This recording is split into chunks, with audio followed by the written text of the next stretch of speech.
ये कोई भजन मंडली तो है नहीं कि साहब मेरे घर पे आज कोई भजन हो रहा है और मैंने आपको बुला लिया तो आ जाइए आज शाम को भजन है। धारीवाल तो बुद्धि भ्रष्ट हो गई था, बुढ़ापे में उनकी मति भ्रष्ट हो गई।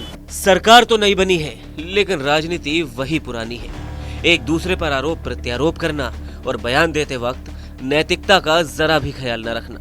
अब हवा महल से विधायक बाल मुकुंद आचार्य का बयान ही सुन लीजिए और जिस अंदाज में उन्होंने पलटवार किया है उस पर भी जरा ध्यान दीजिए। धारीवाल तो बुद्धि भ्रष्ट हो गई था, बुढ़ापे में उनकी मति भ्रष्ट हो गई। कभी बोलता है मर्दों का प्रदेश, उसको शर्म नहीं आई। बूढ़े आदमी, बुजुर्ग आदमी इस समय नमोकार मंत्र का जप करे, राम नाम का जप करे, भगवान का भजन करे, इस प्रकार के गंदे बोल न बोले। काली पट्टी बांध आए, क्या संदेश देना चाहते हो? खुशी का माहौल है, प्रसन्नता का माहौल है और कुशासन चला गया, डिलीट मार दी गई है सरकार को। अब तो समझ जाओ देवतुल्य जनता तुम्हें डिलीट मार चुकी है। उसके बाद काली पट्टी बांध के विरोध कर रहे हैं हमारा। फिर कह रहे हैं कि यहाँ भजन मंडली आ गई, भजन मंडली। अरे साहब, भजन से क्या आपत्ति है तुम्हें? भजन अच्छी चीज है।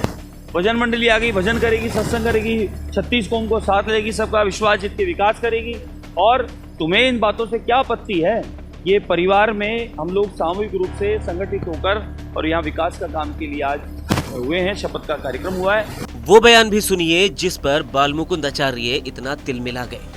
जब भी हाउस बुलाया जाता है चुनाव के बाद, जो कॉन्स्टिट्यूशन 176 में लिखा हुआ है कि आम चुनाव के बाद सबसे पहला सत्र को राज्यपाल के अभिभाषण से शुरू होगा। 24 घंटे के अंदर अंदर आपने नोटिस देकर के ये बुलवा लिया, ये क्या बात हुई? ये कोई भजन मंडली तो है नहीं कि साहब मेरे घर पे आज कोई भजन हो रहा है और मैंने आपको बुला लिया तो आ जाइए आज शाम को भजन है। ये तो रही वार पलटवार की बात। अब इसके पीछे की कहानी जानिए। दरअसल विधानसभा में पहले ही दिन शांति धारीवाल ने शॉर्ट नोटिस और अभिभाषण न होने पर सवाल उठाते हुए कहा कि ये कोई भजन मंडली तो नहीं है।